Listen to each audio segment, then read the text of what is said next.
To all the sailors and the Marines and all the service members of this incredible ship, please, ladies and gentlemen, take a seat. You know, I know it's 100 degrees out here, but my speechwriters wrote me a nice 9-hour address, so it's going to be a long day. But let me start by saying, first of all, thank you for being here on this incredibly historic occasion. I have to give a shout out to Admiral Caudle and, of course, Acting Secretary Cal, two great Americans. Thank you for your leadership and for everything you've done to prepare us for this incredible celebration today. And I also, of course, got to give thank you, but also special greetings from the President of the United States for reviving this incredibly proud naval tradition as we celebrate 250 years of American daring and 250 years of American naval excellence. Today,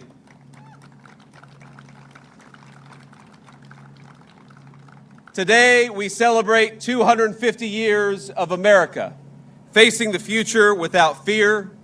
We celebrate 250 years of proving what a free people can achieve by the providence of our almighty Creator. I want to welcome the incredible sailors who are with us today, all the Marines, the Coasties, and countless others from all of our forces who serve our nation and do so proudly. And I especially want to thank and welcome our wounded warriors and Gold Star families, many of New York's finest police officers and bravest firefighters, and of course we have a number of local leaders from across this tri-state area. I'm honored to welcome the dozens of Navy chiefs and other guests from other countries around the world who represent the vessels joining us in today's review. And to the Americans who are watching back home, we have over 50 countries from all over the world who chose to send fighters or naval vessels here to honor our country. And we say from the bottom of our hearts, we are grateful for our friends, grateful for our allies on this special anniversary. It is a very American thing to ring in 250 years of American history by parading our naval and Air Force might for the world to see. But I can't help but consider that 250 years ago, the waters of New York Harbor looked very, very different.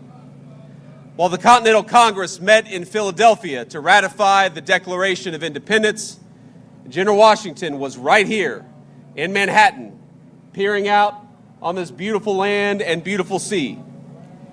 His attention was fixed on the horizon, watching for sails of the most powerful navy on earth. 1 week before, the British had begun landing troops on Staten Island, and they had landed 32,000 in just over 6 weeks. One colonist still in the city recounted it seemed as if all of London was afloat and heading to the new nation. War was coming, and everyone knew it.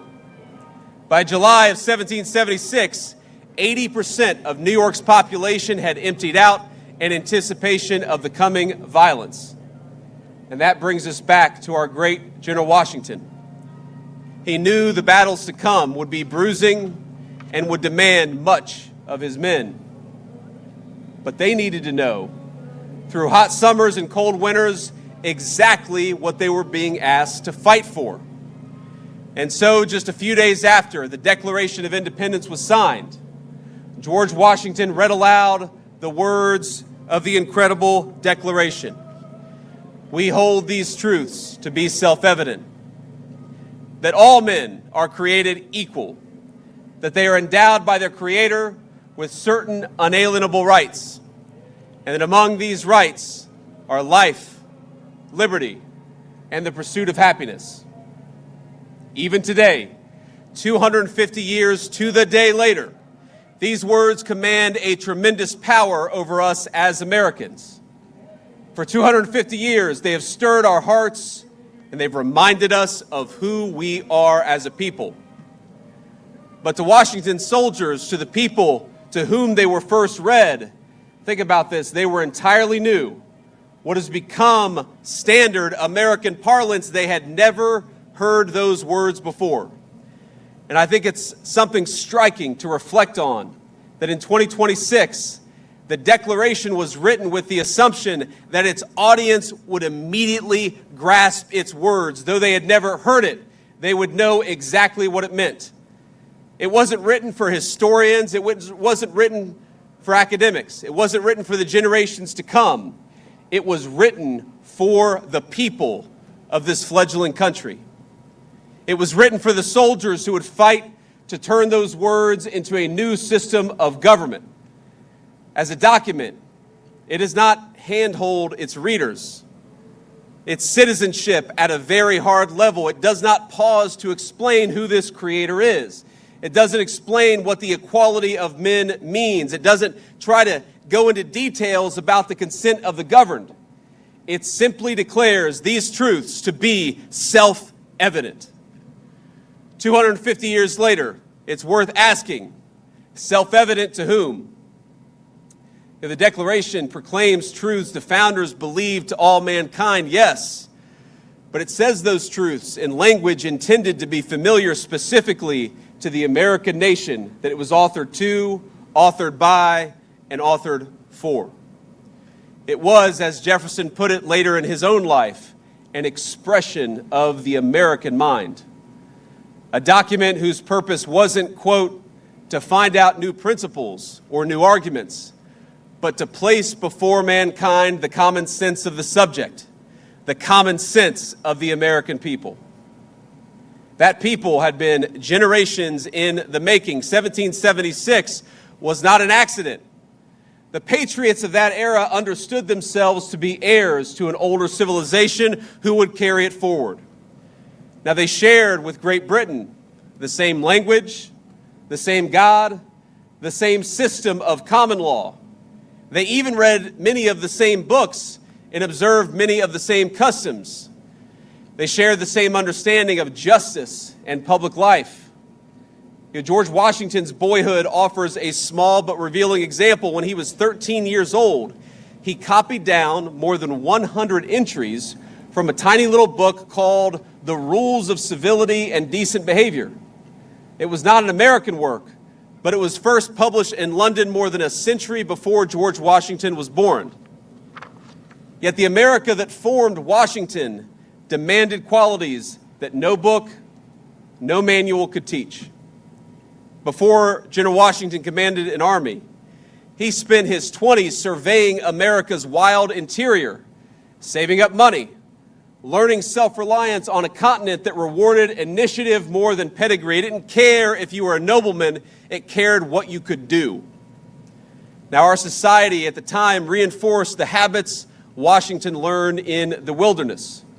Frontier life rewarded resourcefulness, while America's colonial assemblies taught citizens to govern their own affairs. It taught citizens to be self-governing human beings. Churches at the time, especially those who were touched by the Great Awakening, reminded congregants that no earthly hierarchy outweighed the equal dignity of every human soul before its creator. All of that came together.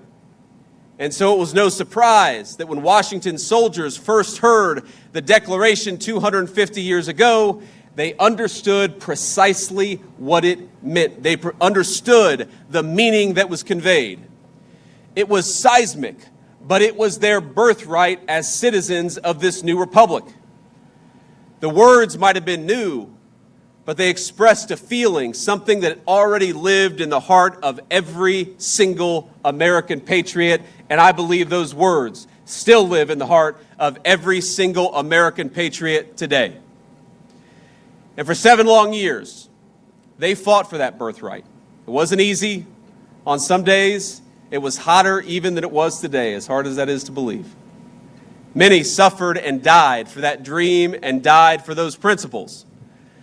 But by the grace of Almighty God, they secured for us a free, a proud, and an independent republic that endures, and doesn't just endure, but thrives to this very day. As Washington traded in the uniform for the presidency, he remained preoccupied with the physical land that had shaped him. He imagined wagons crossing mountains, paths out of the Alleghenies and the Appalachians, and canals connecting the Potomac and the Ohio River to its western valleys. Our first president would not live long enough to see that vision of a continent connected. He would not live to see it to completion. But the rivers he surveyed in his youth carried on westward without him. They carried settlers and new riches and cities waiting to be built. And eventually, they carried a 13-year-old boy by the name of James Buchanan Eads. In the fall of 1833, Eads and his family, like many Americans, moved west to the nation's growing frontier, the land of opportunity. And as their steamboat approached St. Louis, its boiler exploded, throwing him into the turbulent waters of the Mississippi. The family lost everything, every earthly possession, and the river nearly killed young Eads.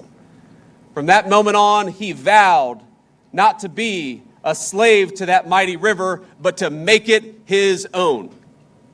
He received no formal education, but to support his family, he sold apples on the St. Louis riverfront, captivated by the bustle and frontier of boomtown St. Louis. At 16, he took a job on the water, and not long after, he conceived of an idea that most engineers at the time, they thought it was crazy. They thought it was insane. You know, sunken ships and other treasures lay scattered along the bottom of the Mississippi. No business in the world existed to salvage them, to take that buried treasure on the bottom of the mighty Mississippi and bring it to work for people. Unlike the more peaceful streams out east, the river's strong currents and turbid waters, most insisted that ordinary diving in the mighty Mississippi was impossible. You could not do what Eads proposed that we do. But he disagreed. And so he did what every American does when they're told they can't do something. He went out and did it anyway, and he did it himself. He bought a 40-gallon whiskey barrel, fixed it to a diving bell, and climbed in, and down he went all by himself. The riverbed was pitch black, the current pulling his feet every which way. Sand swirled around him like a dense snowstorm, he later recalled. But he located his target, a large hunk of lead, tied on the cable, and came back to the surface. Eads went on to become one of the nation's greatest civil engineers. He built the very first bridge spanning the Mississippi River south of its confluence with the Missouri. An impressive feat for a man who'd never built a bridge before. The people who told him, "You can't build the most difficult bridge because you've never built a bridge before," he said, "Yes, I can, because I'm an American and I'm going to do it myself." It was the first on the planet, that bridge, to be made of steel. And residents of St. Louis still use that bridge to this very day, nearly 200 years later. That is American ingenuity and American greatness. At the river's mouth in Louisiana, Eads raised jetties that helped calm its violent flooding to prevent the buildup of silt. And by doing so, he transformed New Orleans from the 9th largest port in the United States to the 2nd most powerful port in the world, rivaling only the city that stands behind us. But Eads had already faced a still greater test, because as the Civil War broke out, the government summoned him to Washington for his help building the ironclads which the United States Navy would seize the Mississippi with. It was no matter that Eads had never built a gunboat in his life. He had never built a gunboat ever. Instead, he completed 700 of them in 100 days. It's unbelievable. The river ships that Eads built were so strong that the Navy deployed them into the ocean to secure the Gulf. They served their purpose. They defended the Mississippi, and in doing so, they helped preserve our Union. And so it kept growing. And of course, the American frontier made way to farms and factories stretching further and further west. River towns became great cities. Railroads reached the Pacific. Steel mills rose where once wilderness had stood. The American mind widened, and the Republican whose independence Washington won, that James Eads had helped sew together, grew into the most powerful industrial powerhouse in the history of humanity. For other nations, growing industry brought dispossession before it did prosperity. In the old world, the one our ancestors had left behind, the Industrial Revolution threw society into chaos. And into that chaos rushed vacuums and ideologies that answered the dignity of man with labor camps and killing fields. Where the old world led to communism and fascism, the Americans recognized that at root, they were a denial of everything that Washington and Jefferson had read to his men 250 years ago. The free world needed to win, but in order for the free world to beat communism and fascism, it had to outproduce them. And as in every conflict before, America looked to her sailors for help, and to the builders who made sure those sailors had the very best ships to sail on. Among them was a man that we know as Henry Kaiser. Like Eads, Kaiser had grown up with very little.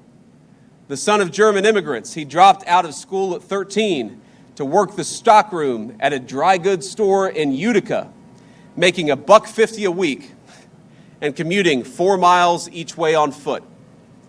Eventually, he moved to Spokane for better job opportunities, setting his sights on starting his own company. Now, he walked into a bank with no business, no workforce, and no history, just a single proposed contract and what the banker would later describe as sheer audacity. He walked out with a $25,000 loan. And with his workers, he erected the Hoover Dam and hundreds of miles of highway across the West. Everywhere he went, he organized ordinary Americans to build extraordinary things. And everywhere he went, he believed their welfare and the welfare of the enterprise that he was building went hand in hand. Kaiser pioneered health coverage at his construction sites. That's why we know the name of Kaiser, because he understood that men working in dangerous conditions, they deserve to see a doctor. He saw his workers as partners, and he walked the walk long before it was fashionable to do so. Where some say that America's story is one of the dispossessed struggling against the powerful, Kaiser shows that America's greatness is built by cooperation between all of our citizens from every single walk of American life.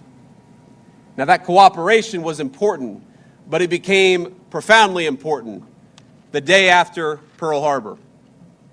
The United States Navy at the time needed ships bigger and better and faster than anyone thought they could be built. We didn't have the biggest Navy in the world, but we needed one, and we needed one fast. So Kaiser did what Americans always do when confronted with the impossible. He put it on his shoulders and said, "Let's go do it." Kaiser had never made a ship in his life, but that wasn't going to stop him. First, he built shipyards all up and down the Pacific coast. Then he filled them with American workers, 250,000 of them. Farm boys from Iowa, miners from Appalachia, mothers from Detroit who had never held a welding torch. Together they launched nearly 15,000 Liberty ships, vessels that carried American cargo and sailors across 2 oceans. His Richmond Yard built one of them, the SS Robert E. Peary, in an astonishing 4 days and 15 hours. The shipbuilders Kaiser hired, they weren't just a means to an end, they were his partners. Kaiser looked at his workers and saw people, Americans who got sick, who had families to raise, who showed up in Richmond and Portland with little more than a hat in their hand, but who had amazing potential. He saw the potential of normal Americans when unshackled from destitution. And he saw them not just as mouths to feed or as workers to pay. He saw them as fellow citizens who could build amazing things. So he built housing near these shipyards and nursery schools to help mothers join the war effort. He extended the health plan he had started at his dams to every worker at every yard, opening it to the public after the U.S. won World War II. And though separated by generations, I tell the story of these 3 men because Kaiser and Eads and Washington, they were exactly the kind of men that Jefferson wrote the Declaration of Independence for. Kaiser was an American. He looked at what needed doing and he did it, and he trusted the men and women around them to do the same, knowing that he could only do his job if they did theirs too. Our Declaration of Independence may have spoken to universal human truths and broadly shared human desires. Of course it does. But it was a document written by and for a particular kind of people, the American people. From General Washington to James Buchanan Eads, from Henry Kaiser, one of America's great shipbuilders, to the sailors standing here today. And by the way, what you folks watching at home on TV may not realize is that everything that you saw, everything that you see today was destroyed last night in a storm, but these great sailors rebuilt it in 12 hours so that you all could be here, so that we could have this amazing procession, and so we could celebrate our 250th birthday in style.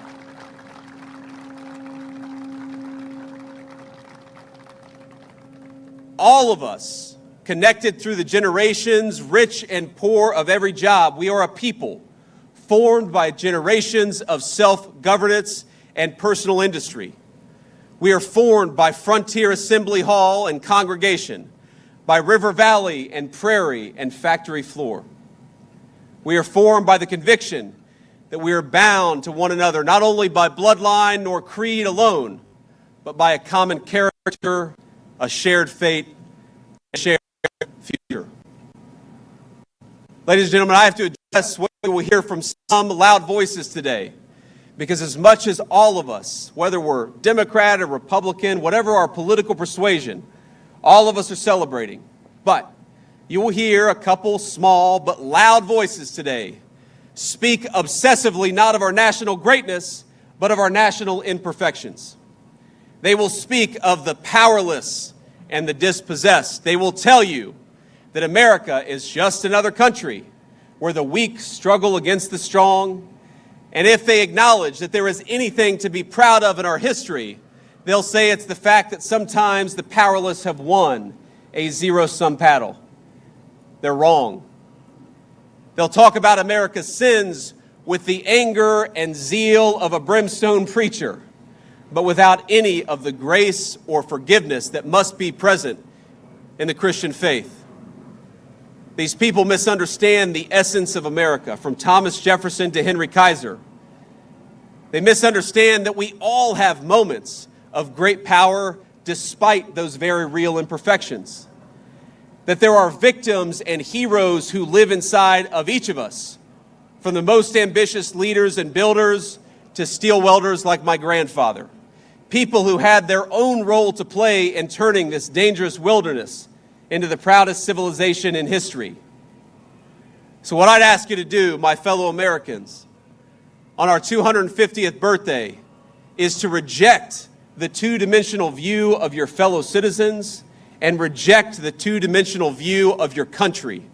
Reject that America is a place for zero-sum thinking, because it is not. Our history is one of people carving a great civilization out of the wilderness. Reject the view of your nation that sees only its sins, but not its grace and its greatness. Everything that we have done as a country, we have done together. Not as citizens divided against each other, but as a common people working towards a common future. When we won our independence, we were led by General Washington to liberty and greatness, but marching ahead of him were thousands of boys from all over the new nation who gave Washington's military genius its foundation and its firepower. When we saved the world in World War II from tyranny in the 20th century, of course we needed great military leadership and tactical genius from our generals, but we also needed Rosie the Riveter, Iowa farm girls who built the machinery of war, and the sweethearts they sent to a world away to storm the beaches at Normandy. When we went to the moon, of course our great astronauts flew the rockets and our great men of science and engineering built them. but there were clerks and janitors and welders like my grandfather who each played their distinctive American part. All of us have a part. All of us had our part, our role to play in creating 250 years of a proud American story. And all of us will need to do our part to create the next 250 years of American greatness.